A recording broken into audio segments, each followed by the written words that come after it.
The title today is How Does Polyvagal Theory Enable Us to Understand Auditory Processing?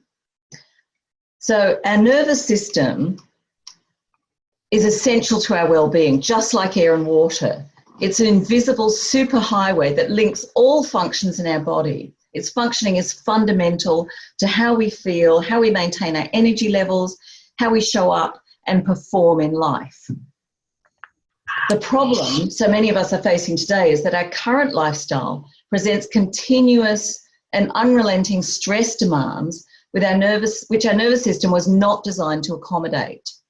Our body gets stuck in the on fight or flight position. We don't know how to release the tension and come down from the adrenaline surge. And unfortunately, this is affecting our children as well. In our evolution, threatening situations were short-lived. Our fight or flight mechanism kicked in if we were being chased by a lion, and afterwards we went back to a state of peace so we could rest and regenerate. But in today's world, we have continual deadlines to meet, bills to pay, traffic to negotiate, corporate ladders to climb. So many of us develop the habit of staying in the switched on stress response state continually. And after some years of this behaviour, our adrenals wear out. We are then in a state of adrenal fatigue or burnout in which the health of our whole body is affected. Chronic stress and burnout has been linked to digestive issues, skin problems, high blood pressure, sleep disorders, and autoimmune diseases. However, it has been shown that if a stress condition is treated, it reduces the likelihood that a more serious autoimmune disease will develop. Now, many of the symptoms I've just mentioned are showing up in children and also affecting their ability to concentrate and learn. Treatment is commonly done with antidepressants or for children with dexamphetamine, Ritalin and the like. But an option for those who choose a holistic health approach that is more comprehensive and without negative side effects is to use retraining techniques. These include biofeedback and various conscious methods of brain retraining and calming exercises. So let's do an exercise now. I'm going to take you through a process to see if we can embody what I'm talking about. So I want you to think of a time in your life when you felt scared and remember that occasion. Now, I don't want to send anyone into trauma. So if you've had a really deeply traumatizing event, don't choose that. But think of something where you were scared, but that's not going to trigger you into shock. I'll share mine with you just to give you an idea. Mine was a scuba diving accident, and I was diving across this little bay with my buddy underwater. We're going along following the compass, and then suddenly the water got shallower. Suddenly we're in the breakers. These waves are buffeting us, and we have no control. We can't go down. We can't get out. There's just waves hitting us. And I was really panicking. I was holding my regulator in. I was breathing heavily and thinking, this is a scuba diving emergency. And I didn't know how we were going to get out. And then what happened, suddenly the waves lifted us onto the rocks and we were able to climb out. It wasn't a problem, but it was really scary at the time and my heart was racing. So think of the scary event in your life, if you can think of one, and just really remember that event. Put yourself back there. So what was your body doing? What was your heart rate doing? Your breathing, your thinking, what were you thinking? So you were in fight or flight. The sympathetic nervous system was going to town. Now, if you had been in that state, let me ask you, would you have been able to take in information and learn new things? Say if you were sitting in a classroom feeling like that. I don't think so. So now think of a time when you were scared or feeling shame or some other emotion that you couldn't deal with and you went into shutdown. For me, this used to happen when I had maths lessons and I couldn't understand. I just went into brain freeze. And for you, it might have been a trigger in school or maybe an emotional situation where you felt bad or bereft or humiliated, something that made you shut down. So I want you to remember, how did your body feel? How was your breathing? How was your mind? Were you in a state where learning was easy? No, I don't think so. You were in a freeze state. Neurons weren't going to be firing too well in that state. This is the state of hibernation, shock, disengagement. You weren't really able to connect with what was going on around you. So now think of a time when you were connected, just relaxed, having a good time with people who cared about you, letting your hair down, being yourself, maybe with family or good friends or great colleagues. So how did your body feel? How was your heart? How was your breathing, your mind? Do you think you would be able to take in new information in that state? Well, probably yes. So this is a best state for learning. Now, most of us find that state hard to access, and children do too. They may be chronically stressed and therefore disengaged. So the question is, how is it that we are so locked into our stress patterns? And where is stress stored? And what are the approaches to recovery? Now, the tendency to store stress in the body is operating at the unconscious level of the brainstem, but it can be controlled by the higher brain centers if we learn how. This work is of particular interest in dealing with trauma. Trauma is sensations left in the body which we keep revisiting or replaying after an event in the past which was threatening to our safety. Various techniques have been tried to unravel and release these traumatic replay patterns. One is mindfulness or meditation, but this can be re-traumatizing as it creates a lot of stillness and openness in which the traumatic feelings may be reactivated and actually become more dominant. What is necessary to change the body's habitual response and stop this replaying of the traumatic sensations is a retraining process to learn self-regulation. This can be done with neurofeedback or various somatosensory or emotional release methods. Another technique which can support such change in a very easy to apply and non-threatening way is sound therapy. Using beautiful music that is filtered to provide a very precise re-education of neural pathways. It remaps patterns within the nervous system and rebuilds and strengthens self-regulation skills, reinforcing the dominance of the newest social engagement branch of the vagal nervous system. Now, the encouraging reality is that you have the capacity to heal yourself if you can get the right stimulation into your nervous system. What you need is to learn at a very subtle level a new set of behaviour responses to replace the old reactive programming that was put in place years ago and is no longer serving you. Recovery is about learning to become a better listener to the lower brain and its automatic reactions so that we can process and release stress after the event. And in this way, it doesn't get stored and built up in your system and become toxic and debilitating. However, this type of retraining is difficult. It requires time and dedication to learn to recondition your nervous system using these conscious training techniques. It requires hours of study supported by qualified coaching, and it can be costly. So this is where we see the benefit of using a technique like sound therapy, which is a passive process requiring minimal effort or time, and which can reinforce and facilitate the success of such conscious training methods. Sound therapy, as developed by the ear specialist, Dr. Alfred Tomatis, uses filtered and activated music to recondition the auditory pathways.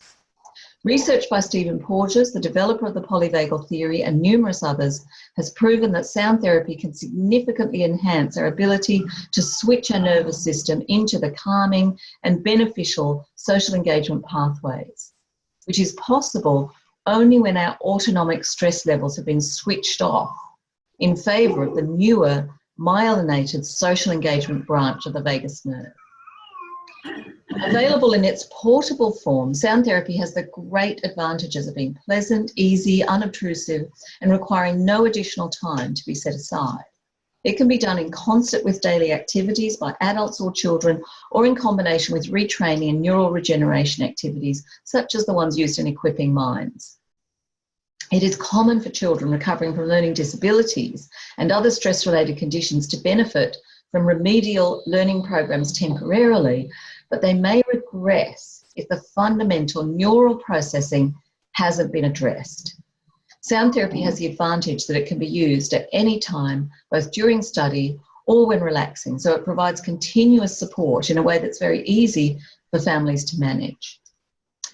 For some decades, we've been aware of two different systems within the autonomic nervous system. These are the sympathetic, known for its mobilization and fight or flight reaction, which is shown on the right there, the green side, and then there's the parasympathetic, the older system, which causes an organism to freeze in immobility or rest and digest. Now, the autonomic nervous system has two branches. This is them: sympathetic nervous system, parasympathetic nervous system. Stephen Porges, in his polyvagal theory, has proposed a third system, the social engagement system, which is much newer in evolutionary terms. This system is unique to mammals. We don't find it in reptiles. And it's much more developed in primates and humans. It is fundamental to maternal bonding and all other social relations which stem from that primal first connection. So the parasympathetic nervous system has two portions.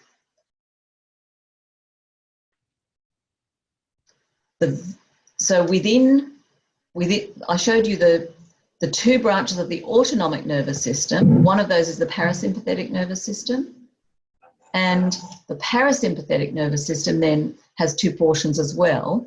The ventral vagal portion, which is engagement, and the dorsal vagal portion, which is freeze. So both of these are under the parasympathetic nervous system. Great interest has been activated in the therapeutic community by the new understanding of our vagal systems, as you know, and you've been talking about at your conference. And recent studies reveal its key role in inflammation, mood and pain regulation, as well as the ability to engage with others and develop language skills. Now, knowledge of the role of the vagal nerve goes back as far as Darwin, who said the heart, guts and brain communicate intimately via a nerve, the pneumogastric nerve or vagus, the critical nerve in the expression and management of emotions in both humans and animals. When the mind is strongly activated, it instantly affects the state of the viscera. So the ventral vagal portion gives us our social engagement response. The dorsal portion gives us our freeze response. But we're dealing with a spectrum of responses, from less evolved to most evolved. So we see that spectrum here. The primitive mammalian response in the parasympathetic nervous system is on the left: hibernation, shock, disengagement, immobility, blood goes to the core, low oxygen, low metabolism. Then in the center we see the fight or flight, which is the SNS, activity, exercise, adrenaline. And on the right, the social engagement connection, which gradually slows the heart rate. If this system with these three different branches is not well regulated, it does the wrong things at the wrong times. And then we have chaos. It gets stuck in the on position or stuck in the off position. And this is when we get things like burnout. If stress isn't deactivated when it's no longer needed, we end up burning out the adrenals and nothing works well. Various therapeutic methods are being explored to assist people in accessing and turning on the pro-social mammalian system. You could say that we're learning to react like mammals, not reptiles. And this work is paralleled by Tomatis' discoveries much earlier about our bonding to the mother and later to others through sound. When we are able to operate from the more evolved social engagement system, life is very different. We are calm, present in our own agency, able to respond and engage with others in a warm, compassionate way. We can be and express ourselves in a soft, responsive, alert and confident manner and engage with true empathy. And this applies to children too. What we learned from polyvagal theory is that it provided us with a more sophisticated understanding of the biology of safety and danger, one based on the subtle interplay between the visceral experiences of our own bodies and the voices and faces of the people around us. It explained why a kind face or a soothing tone of voice can dramatically alter the way we feel. It clarified why knowing that we are seen and heard by the important people in our lives can make us feel calm and safe, and why being ignored or dismissed can precipitate rage reactions or mental collapse. It helped us understand why focused attunement with another person can shift us out of disorganised and fearful states. In short, Porter's theory made us look beyond the effects of fight or flight and put pro-social relationships in front and centre in our understanding of trauma. It also suggested new approaches to healing that focus on strengthening the body's system for regulating arousal. So I know you've talked about this a lot already, so I'm going to speed up just a little bit, but here's another diagram showing the social, the sympathetic and the parasympathetic, the three branches of the nervous system. And there's what you will be particularly interested in is that there is a particular physiological link between Porter's work and the work of Dr. Tomatis, who has developed sound therapy. And this involves the cranial nerves. The vagal nerve works in concert with several other cranial nerves.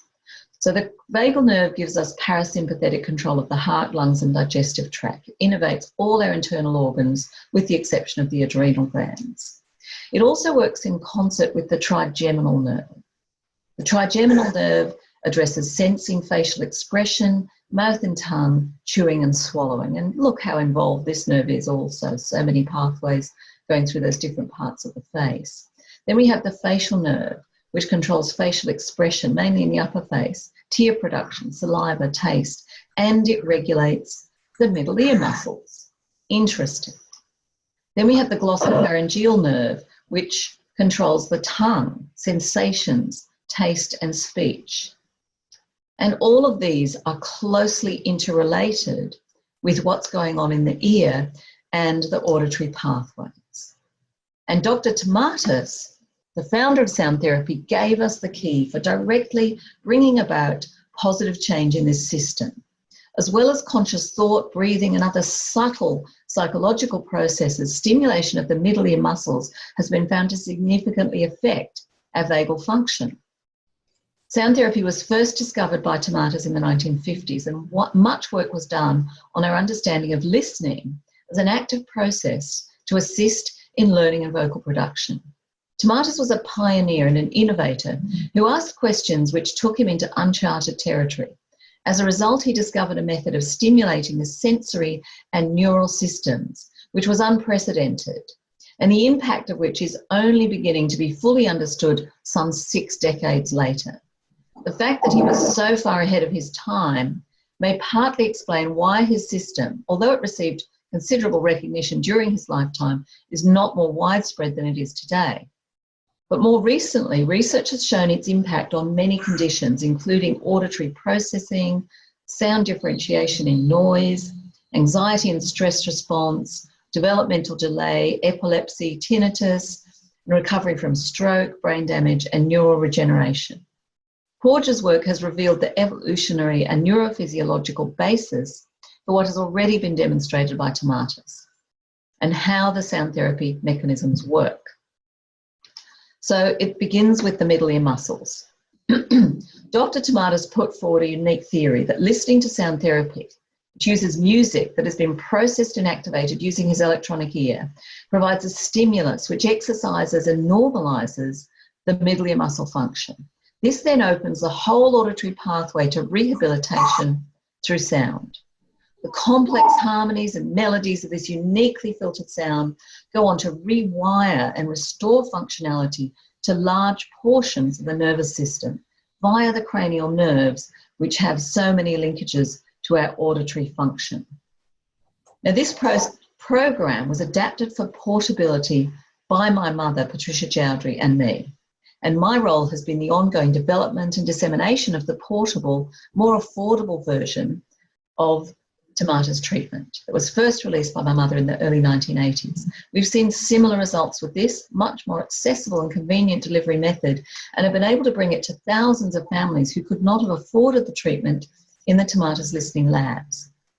Research has been done on the portable method to verify that it gets similar results to the similar Tomatis clinic-based method. A pilot study using our Jowdry portable sound therapy program was undertaken by Warhurst and Kemp at Sydney University. Now, Porter's has demonstrated that activating the middle ear muscles tunes us into the voice by dampening low frequency noise and enabling us to focus more on the high frequencies in the human voice. He said, when the birds are singing, we feel safe. Warhurst says in her study, middle ear muscles have sensory endings which, through neural arches originating from the anterior horns of the spinal cord, regulate levels of contraction, establishing biofeedback. Recent findings have thus redefined conceptualizations of middle ear muscle movement, in particular their movement in response to different sound frequencies. So the method used in this study was heart rate variability. This study was done at Sydney University, and they used heart rate variability, which is an established measure for good vagal regulation, to test the impact of sound therapy on normally functioning university students. They found that listening to sound therapy, even for a short period of time, significantly increased heart rate variability compared to the control group. And their main findings were that participants who were exposed to sound therapy showed improvement on well-established measures of vagal regulation over and above participants who were exposed to classical music control. So this supports the notion that exposure to sound therapy causes increases in heart rate variability and gives insight into the link between the middle ear muscles, the cranial nerves, and the heart. Sound therapy is proven to be an effective tool for helping to improve self-regulation and thus make social engagement more possible. That was the conclusion. To improve our self-regulation and regain a balanced and well-organised nervous system, we need to restore the correct hierarchy in our vagal neural branches. The most recently evolved social engagement branch of the vagal nerve needs to be the primary operating system so that it is controlling the whole system. It works directly on the autonomic nervous system. It's been proven to enhance the function of the cranial nerves, the middle ear muscles, and to promote stress relief and better self-regulation and social engagement. Therefore, it's an important tool to be considered as a support to any system for retraining our nervous system. Now, I recently undertook a research review of studies on auditory processing using Tomatis-based sound therapy. Studies have been done in so many countries, 23 countries altogether. And it was interesting, it came out in these studies that subjective observation was as significant as statistics. Some interesting points from the study were some children in Africa and the US felt safer from using sound therapy after being in fear. Posture improved, leadership improved, attitudes to learning, responsibility improved, self-esteem. There's a hypothesis that sound therapy stimulates myelination of the nerve, so no wonder. And Tomatis said the high frequencies are the most important part of the sound. Music is a powerful healer. Sound therapy actually uses music. Music has been accepted as a powerful healing method since ancient Greece and doubtless longer, and it's had many advocates over the centuries. But when Tomatis developed his method, he applied gating and frequency filtration combined with right ear emphasis to achieve enhanced integration in not just the auditory pathways, but also many other parts of the nervous system. Now, his unique theory of rehabilitation of the auditory system and the nervous system was based on his knowledge of embryology and his keen observation of many facets of life. The ear is uniquely positioned, so it plays an integrating role in many neuroanatomical systems, including hearing, balance, posture, movement, vision, and the development of language. So in the study, I actually reviewed 100 different studies on Tomatis therapy. This review covered the studies done in a wide variety of fields in 23 countries. The fields that were reviewed were singing, musicality, the conditions, auditory processing, learning difficulties, dyslexia, ADHD, autism spectrum disorder, stroke, communication, reading, academic performance, speech problems, including dyspraxia and stuttering, voice, focus and concentration, spatial perception, severe developmental disability, epilepsy, brain damage, foreign language learning, depression, anxiety and pregnancy. And that study will be available to you very soon, in a couple of weeks, when we launch our new Sound Therapy Synergy website. So what we're discovering is sound impacts well-being. And I'd like to just talk about the progression from holistic to integrative therapy, because it's all about the holism and how it all fits together. The whole is greater than the sum of its parts. In earlier European-style medical thinking leading up to the 1950s, a more holistic approach to the human being was the norm. And Dr. Tomatis' innovative exploration of the deeper psychological impact of sound on our well-being and relationship was acceptable within the general philosophies of this era, following Freud's introduction of ideas such as the unconscious and superconscious to our awareness. But in the ensuing decades, and particularly in English-speaking Western countries, scientific reductionism and objective empirical research led to a more fragmented and mechanised approach. In this research environment, the Tomatis method was not a natural fit, as there was a tendency to want to isolate each part of it and find out which one was actually working, rather than acknowledging the possible synergy of all its elements in our whole complex being. This may partly explain why the method has not reached a greater level of mainstream acceptance and recognition. I just realised if I put this screen over here, at least you can see me as well. We see you too. We did see you. You were seeing me anyway, were you? Yes. Mm-hmm. Oh, okay. It's cleverer than I think. Okay, great. Thank you. One researcher, Start, also noted that Tomatis' premises did not fit the dominant theories of the day, and being essentially based on neurophysiological and electronic approaches, they were very removed from mainstream educational practice. But fortunately, a new trend is now emerging in neuroscience. As we delved further into the workings of the brain in the late 20th century, and objective measures of brain function, such as EEG, MRI, ABR, MLR, and LLR, these were developed as research tools. They gave us a far more subtle, complex measures of the unseen parts of our functioning, and a new spectrum of complexity and integration of the human system began to emerge. So various neurodevelopmental scientists who had been innovating in their clinical practice were gradually able to find scientific verification for their observations. And some of the pioneers who helped fuel this understanding, who I'm sure you've heard about and been talking about, were Jean Ayres, whose work on sensory integration informed a new generation of occupational therapists and remedial educators, who began to understand our developmental process in which all sensory pathways must develop in an integrated harmony to give us useful perception. And Michael Merzenich and many other neuroscientists who proved the reality of brain plasticity, and then Stephen Porges, who developed the Polyvagal theory, explaining the links between the autonomic nervous system and the emergence of social behaviour. So why music? Well, music impacts the whole body and the brain. Music changes mechanical energy into electrochemical energy in the central nervous system. And music releases endorphins and other neurotransmitters affecting behaviour, physiology and emotion.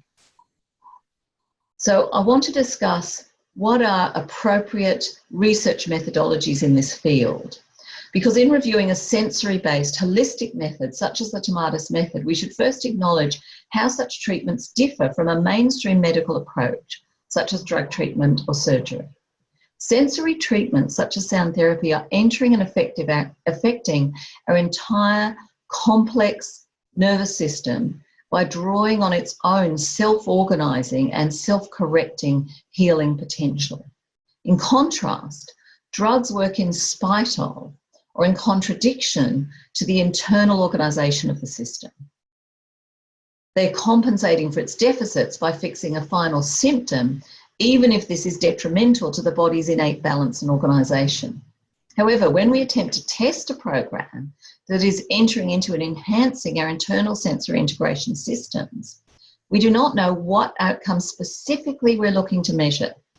Tomatis-based sound therapy has been observed to produce changes in our nervous system, our auditory system, our muscular system, our emotional system, our language system, our sleep system, our vestibular system, our sensory integration, and all the diverse aspects of our functionality related to that. So when someone undertakes sound therapy, a stimulus is being put into our entire set of living systems, physical, emotional, and mental. And we cannot anticipate what end result will occur from this in the same way that we can predict symptomatic relief from a drug test. For this reason, when researching sound therapy, qualitative research and case histories are often a more suitable approach than quantitative measures. In every study undertaken, it's clear that certain individuals benefit extensively and experience multifaceted, life-changing results.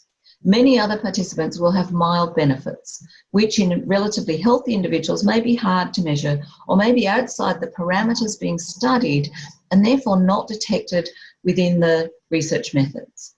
Therefore, it's reasonable to assume that quantitative results will be lower than they should, as they cannot accommodate the vastly varied and subtle responses of each nervous system.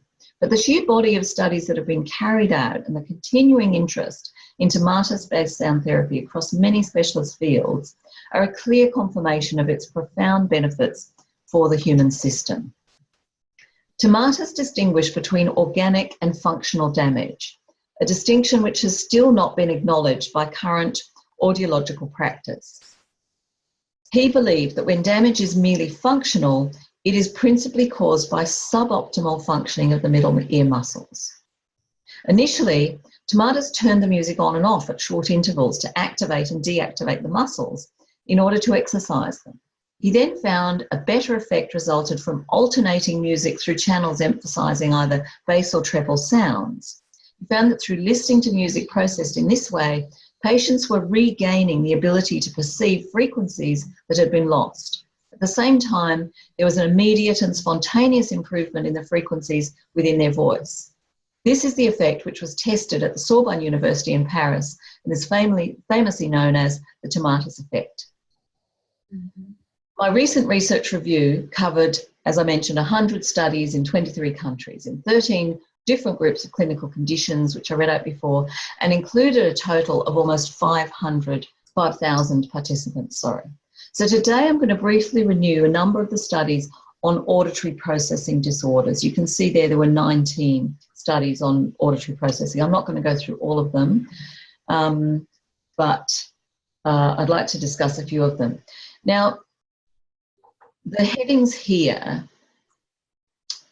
what they are talking about is some parameters which pertain to auditory processing, because although auditory processing disorders are generally used in the context of a developmental learning difficulty, auditory processing more generically means the many facets used by every person in applying our language facility in daily life. And this includes receptive language listening, auditory memory, processing of meaning, cognitive perception, and expressive language, the ability to form thoughts into words, to share and express ourselves. Now, adults can also have this disorder, and they will be aware that their language processing hinders their full participation in many areas of life. While sound therapy treats a large array of ear and brain-related conditions, in most cases its core action can be best described as enhancement of auditory processing. Tomatis surmised that the development and functioning of the auditory system is intrinsically interlinked with our larger neurophysiological system via the cranial nerves and embryological origins. The auditory system is known to have capability functions which include equilibrium in space, sound perception, attention to and discrimination of sound, localization of sound, and auditory input to the development of coordinated laterality. And children with auditory processing disorders are known to have deficits in several of these abilities involving sound perception, discrimination, and its hierarchical organisation. Tomatis sound therapy has been found to repair and restore many of these auditory processing skills by stimulating and re-educating the listening function. A process which relies on this spectrum of capabilities is the of the auditory system. Tomatis also hypothesized that sound transmits energy via cortical brain recharge. He was unique in his claim that high-frequency sound is an essential component of this rehabilitation, enabling the brain to improve its sound processing. Now, we know that 80% of the cilia, the hair cells in the cochlea, are responsive to high-frequency sounds, above 3,000 hertz. Tomatis sound therapy retrains the ear to high frequencies up to 10,000 hertz or more. So let's look at some of the actual studies that have been done. I reviewed several studies focusing on auditory processing between 2011 and 2016. And one of them was by Bonthes, who concluded the Tomatis method was shown to compare well with other interventions for the promotion of self-regulation. Qualitative observations showed improved listening in social and academic contexts, attention and awareness, self-control and interpersonal regulation. This study was published in the Journal of Psychology in South Africa, and it explored the self-regulating and coping skills of university students in response to the challenges presented by their changing and demanding roles, both socially and academically. There were 26 students, and they hypothesised that listening and attention are crucial skills in self-regulation. They tested the impact of the Tomatis treatment on this test group of 26 students against 2 control groups using interactive qualitative analysis. Next study we have is by Szkielkoswska in 2015 at the Institute of Acoustics in Mikołajczyk University in Poland, and compared Tomatis treatment to an interactive auditory training program, acoustic training on visually impaired children and teenagers. They measured the performance of 55 subjects on auditory and spatial tasks, which included pitch perception, memory and lateralization. And even in a limited 4-week period, the results showed that both the Tomatis music treatment group and the acoustic training delivered observable benefits compared to the control groups. The greatest improvement was in lateralization, and teenagers improved more than children. Then Young at Chickera Elementary School in the USA measured for impact on 23 students on reading, writing, math, attention, focus, comprehension, auditory processing, classroom attention, and productivity. And results indicate that the treatment provides great potential improvement for students at all learning levels. The principal of the school stated that the children being studied live in daily fear for their lives. They appear to have ADD and live in anxiety for their survival, both in and out of school. She observed that all of the students in the pilot study started to feel safe. She and others observed that leadership skills emerged, grades improved, and you could see the happiness on the children's faces. Quantitative analysis showed that while the median scores of the students were just below national expectations, the rate of growth exceeded national expectations in all 3 grade years that were examined. The conclusion is that the children receiving Tomatis treatment are catching up at a more rapid rate than the control group. The dark blue bars in this figure represent the Tomatis group.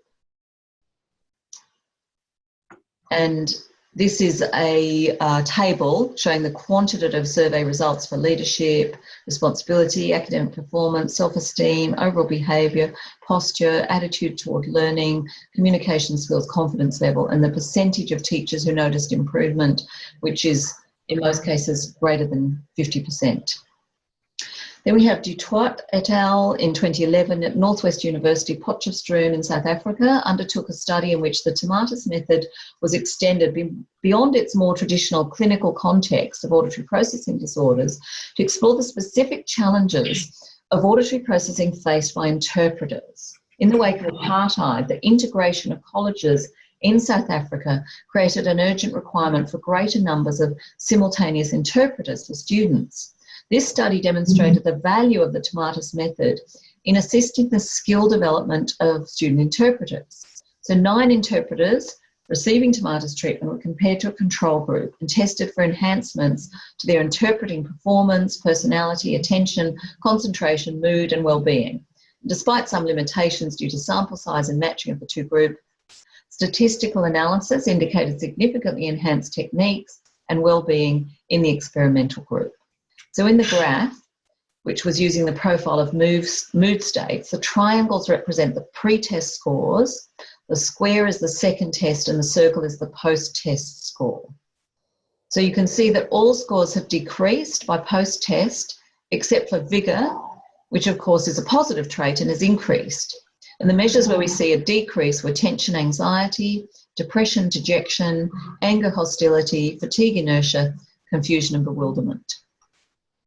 Then we have Tinkle and Koller at the University of Vienna, who undertook a study on the impact of the Tomatis training on the spatial sense in both the short and long term. They had a treatment group of 30 plus and a control group of 30. They used two tests, the three-dimensional cube test and the infinite loop test, which test the ability to visualize manipulating objects in space. The results of the 3D cube test are shown here in the table that confirmed that Tomatis therapy significantly improves spatial reasoning ability and that this is sustained for the longer term. Results of the infinite loop test were also positive in the short term, but were not sustained for the long term. Then we have Callahan at the Baker Academy of Early Childhood Centre in 2010, undertook 2 studies to assess the living skills on 1st grade and 5th grade students. The results of the testing confirm a substantial gain in the domains of communication, daily living skills, and socialisation. On the average, students gain between 13 months and 34 months within these domains. For 1st grade students, 8 students participated in a study where the C-scan test was used to assess improved auditory perception in background noise. This in turn improved listening and communication, which had a flow-on effect to their self-confidence and social skills. Researchers noted, as learning has become easier for these students, their frustration level has notably decreased, which has resulted in less behavioural problems in the classroom, as is to be expected.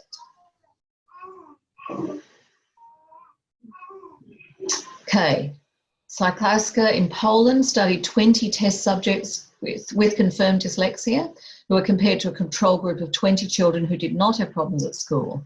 All children were right-handed, had normal hearing and no vision defects. Now there's a debate about the degree to which children with dyslexia are affected by auditory processing difficulties. Tomatis said all children read with their ears. The aim of this study was to evaluate time and frequency processing in children with developmental dyslexia. Auditory discrimination testing of the subjects indicated that observed difficulties in temporal and frequency sequential analysis may be responsible for problems with the segmentation of phonic sequences, which is required for effective reading skills. So this confirms the role of central auditory processing difficulties in dyslexia. There was a high degree of coherence with results of the Tomatis listening test for 80% in the test group.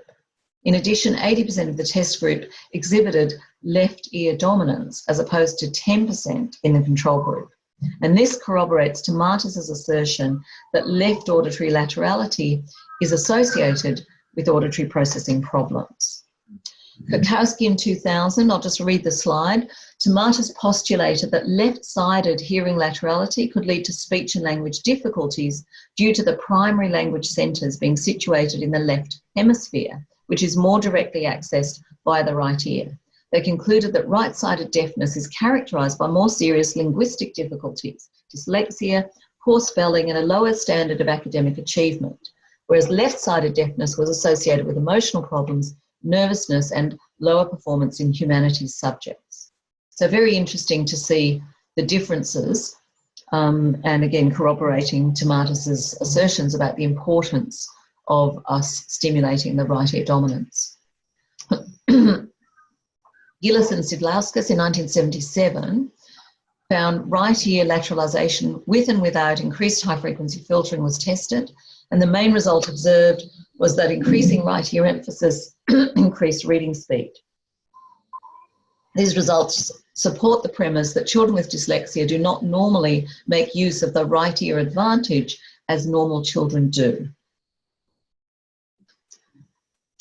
So this brings us to talking about our program that we're offering, which is called Sound Therapy Synergy. Now, Sound Therapy Synergy is our practitioner brand with added extra tools for you to use as practitioners. And it is available through Carol and Equipping Minds. She has it there at the conference, and some of you have already purchased your program. So I want to mention there's also an opportunity for you to offer this through your own clinic. There's a new online training program which is going to be launched in May, and that's a picture from the training there. It only costs $299 to register and undertake the training, and you are then set up in business to offer the full range of sound therapy programs to your clients. This is the pack that you get when you register to become a sound therapy SYNERG consultant. So you can see there it involves books, DVDs, follow-up program brochures, everything you need to get started. And it's your license to operate as a sound therapy SYNERG consultant as well. Now, what we recommend for your clients in using the therapy is the family program. This is, in most cases, the best program, and Carol has a number of these on hand there at the conference. So if you wish, you can get this program right away and try it with your clients. It's an incredible value-added package with 3 listening programs on 3 different players, 5 headphones, including bone conduction, and you essentially get 1 program for free when you buy this package. It's the perfect option for families with more than 1 child, and to allow the parents to listen as well, which can be an important part of the recovery process in a family. So all the tools there are there to step the parents through their listening as well as the children. To have this amount of treatment in a clinic would cost several $1,000s. So people are quite astonished at the value offered by our program.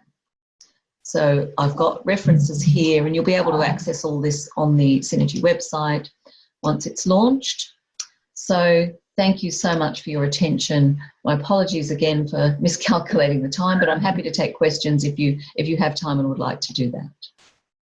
Okay, do we have any questions? Yes, right. Speak to the impact of, like, my son did not hear before, so in the womb, like for the chapter about what you're supposed to hear in the womb, he did not. Yeah. Yes. Speaking with the deafness in children in the womb.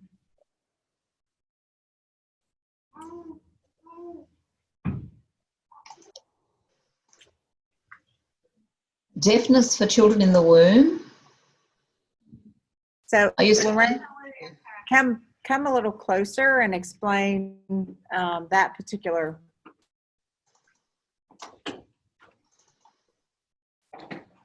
So I read your chapter about the importance of sound in the womb and your learning difficulties book, and my son, he was deaf. So I was just wondering, he can hear now, but the impact that would have on learning, I don't know, it just really struck me.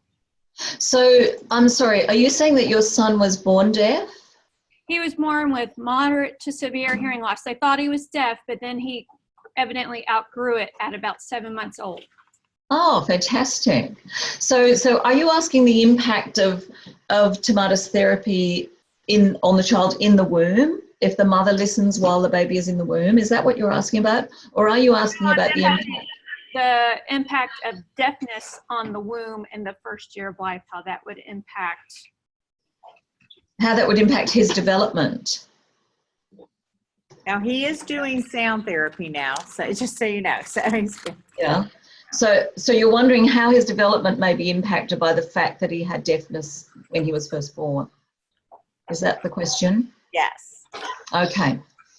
Well, when there has been any kind of interruption to the development of the auditory system in early life, there will often be difficulties with development later on, because every stage is very crucial in our development.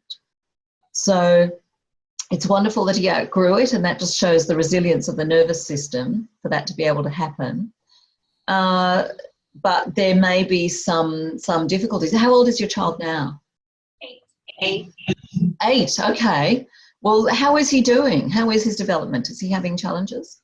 He has some challenges with stamina that seems to be the difficulty. Yeah. The academic. Yeah, the academic stamina has been the difficulty. He just started his sound therapy and equipping minds about 4 weeks ago. So okay. He loves wearing his sound therapy. At night. Yep. At night. Yep. Well, look, I think what we're seeing is, as I said, the incredible ability of the nervous system to recover, that his hearing is there. And what I'd like to encourage you with is that using the sound therapy is going to make the best difference, because it's going to help to repair any deficits that may have occurred from that early setback.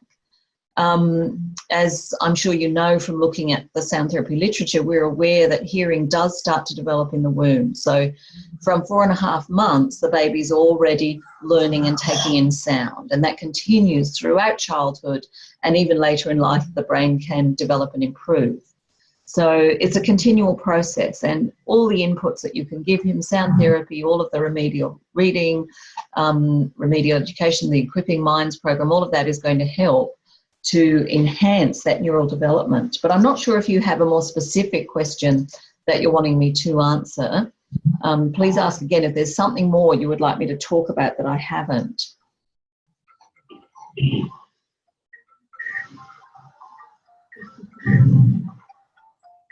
Okay, any other questions?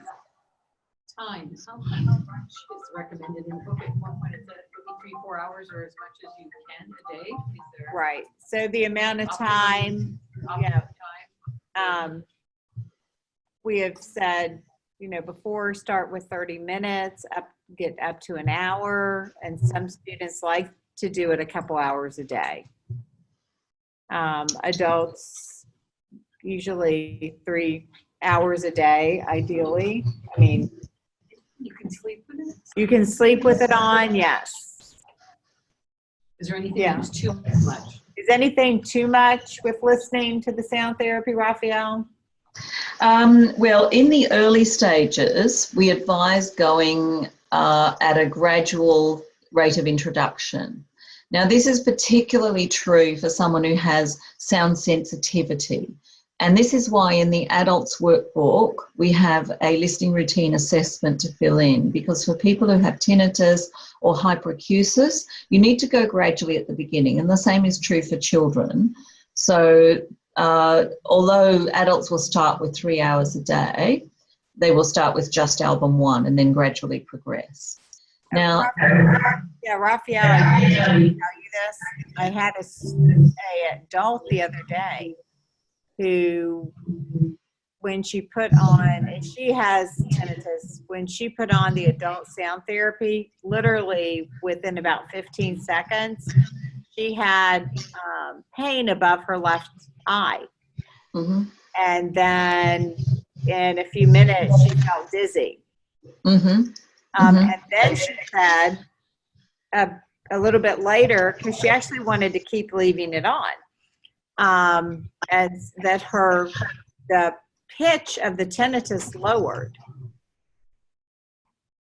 mm-hmm. And so the next morning, I put the young child sound therapy on her. So, and she did not react to it. Oh, really? Interesting. Well, that's what I said. It might just be because it was the next morning. I don't know. The amazing thing, you know, what is really emphasized when we do this work is the incredible difference in diversity. I have never seen that happen before. Yes, yes. Look, what we really learn with this process is the incredible diversity between different nervous systems. Everyone is so different. But in general, you know, what we've done in the workbook is we've given a generalization. So all adults must fill in that personal listening routine assessment so that you go gradually with introducing the programs, particularly introducing the albums, particularly albums 3 and 4. The filtering is very strong. You have to get used to it. And this is why we say don't put it on and go to sleep with it in the first few weeks. You have to get used to the therapy first, and you're gradually working up through albums 1 and 2. With the adult program. With the adult program, and I'm talking about adults. Now, with children, some children will also be very sensitive to sound, and the parents will be aware if the child is sensitive to sound, like if they react badly to the vacuum cleaner or traffic or other loud noises. That means they've got a form of hyperacusis, auditory sensitivity. So with those children, you need to go gently, and you may just have them listen to for 15 minutes initially and gradually build up. It's really a matter of observation, observing the child, seeing what happens, seeing what works. But the rule is build up gradually. Think of it as a gymnastic training program at the gym. You know, we're exercising muscles. And when you go to the gym, nobody will go to the gym and expect to work on the heavy weights the first day. They would start on the light weights and they'd gradually build up. And someone at the gym would develop a program for you. Now, we've got a fairly set program for adults. For children, there's so much variety. There's a lot of flexibility. And so as you read the materials and you observe your clients, you become an expert on what works. And the parents become an expert too. This is the thing with our method, is that we're giving all the information into the hands of the user. That's why we have the book, Why Aren't I Learning, with every program, and the family workbook. And so people can observe and see, well, if the child is finding it's painful or they're overreacting, reduce the listening, build up gradually. So it's very varied. Some children will want to listen all day or all night, and that's great. It won't do any harm if they're enjoying it and if they're not only overreacting. The only time you could do harm, and that's only temporary, if you did too much too soon for a sensitive system. So go gently at the beginning, but if they're loving it and they want to listen for hours every day and they've got used to it, absolutely no problem. I can tell you, I've been listening throughout this presentation today. I often listen all night. I often listen most of the day when I'm sitting at my desk. So, you know, on average, I probably get, I don't know, 8-10 hours in a 24-hour system, but then I might go without listening for a few weeks. So you can't overdo it once your system has adjusted to it. There's no worry about that. It's simply a matter of the gradual introduction at the beginning. Yep. So I hope that helps. Are there seizure precautions? Yes, that's a tricky area. We have had people totally recover from seizures, totally recover from epilepsy with sound therapy. There was one instance that I've heard of in 30 years where someone had an epileptic seizure for the first time when she used sound therapy. Now, I don't know if it was related or not, but it is a good idea to monitor someone who has seizures just in case. You know, we have to say that to be cautionary. But as far as we know, generally, sound therapy helps to reduce seizures. So something to keep an eye on, not something to be worried about, but certainly you should always keep an eye on it. What type of interview to listen? What are you using to listen with? Do you have earbuds or a bone conductor on? What do you use? I'm currently, at this moment, I'm using earbuds. Okay. Yeah, just little open earbuds. Yeah. Open. Does it matter if they're open? Does it matter if it's open? Look, open is better if you're wanting to communicate. Now, I have some of the ones that go in the canal, which are fine to use if you're just working on the computer, but I wanted to hear you all this morning, and the open ones enable you to hear what's going on around you. So the thing with headphones is they have to be of high quality. That's why we sell Sennheiser headphones, you know, most except for some of the children's ones that they don't have those models, but all the headphones we sell are high quality. And as long as they're high quality, the style doesn't matter. Whatever style suits and is most comfortable, as long as you do the therapy. However, the big headphones, the HDA 500s, which go right over the ear, are the best quality. You will get the best results from using those. You also get directional hearing from those because they're over the whole ear. So there are some advantages to that. There are also particular advantages, of course, to using the bone conduction headphones, and that's a very important part of the system, and they are now part of the family program. But any headphone is good. The most important thing is just to use it. But yes, any quality headphone will deliver a result. $12.99. And that includes bone conduction? It is, yes. That's awesome. Yeah, so for folks who know the cost of sound therapy, yes, the family unit includes, younger, older, adults, the bone conduction, and the books, your books, everything. Yeah. Yeah, the family package is absolutely hands down. Yeah, the best on that. How many hours of listening is there in the adult? There's 5 albums, so you just rotate through them? yes. Well, there's a protocol for it. You will start out gradually with it and then build up with those. With album 1 and then 5, which are the Gregorian chants, you can listen to those initially together. Oh, so Carol, were you saying there's 5 albums in the Listening Foundation program? Yes. Yeah, there's actually 7.5 hours in the Listening Foundation program. 7.5 hours, 5 Yep. albums. 5 albums, yeah, that's right. Yeah, which is a lot. So Yes. so are they weighted more on the high frequency since 80% of the frequency Tomatis stated? Yeah. Are they weighted more on the high frequencies in the music? Yes, absolutely. And what happens in each album is the music gradually goes up and up and up. So the filtering increases throughout the album and then comes down again.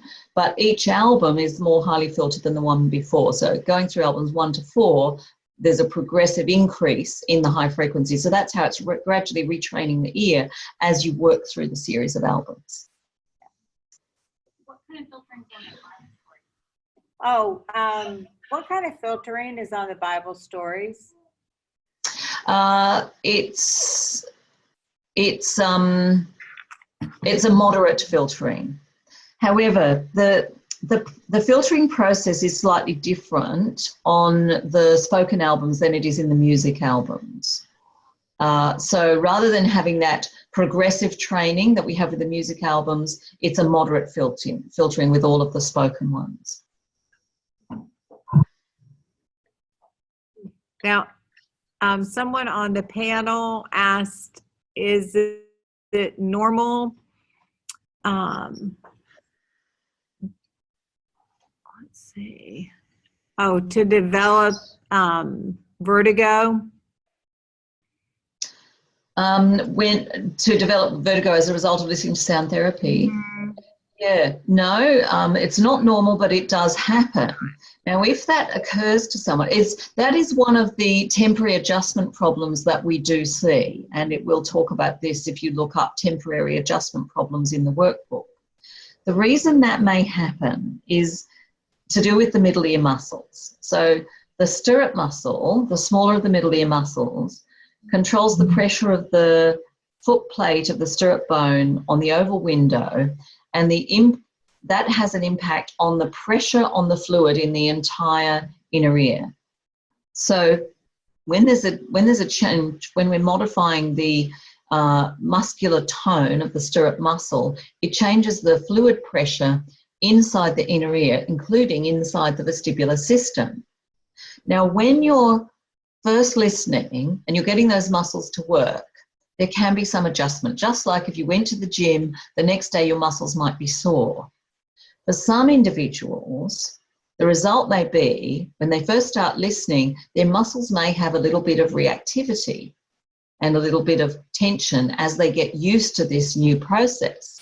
And as there's that bit of reactivity or tension, the muscle may go into spasm. It may cause a change in the fluid pressure in the balance mechanism, and you may get temporary dizziness. So the thing to do is to go slowly, gradually, progressively, consistently with the retraining. Go back to album 1, maybe reduce the listening time, but do it consistently so those muscles get retrained, just the way you would if you had sore muscles at the gym. Gradual and consistent, and it will come online and it will resolve. Most of the time, sound therapy resolves dizziness. It's also reformulating all the neural pathways, and often dizziness is due to that. It's due to the integration of pathways in the brain. So it's a process of reformulation. So some people may get a little bit of increased dizziness at the beginning as their system just goes into reaction, like, what is this new stimulus? How do I deal with this? How do I integrate this? So it's nothing to worry about, but it's something to just work with, consistently work through it, and it will resolve. Okay. Oh.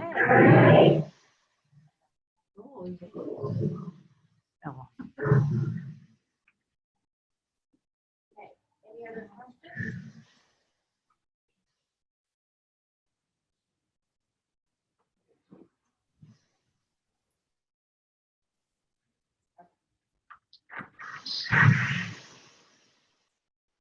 Okay.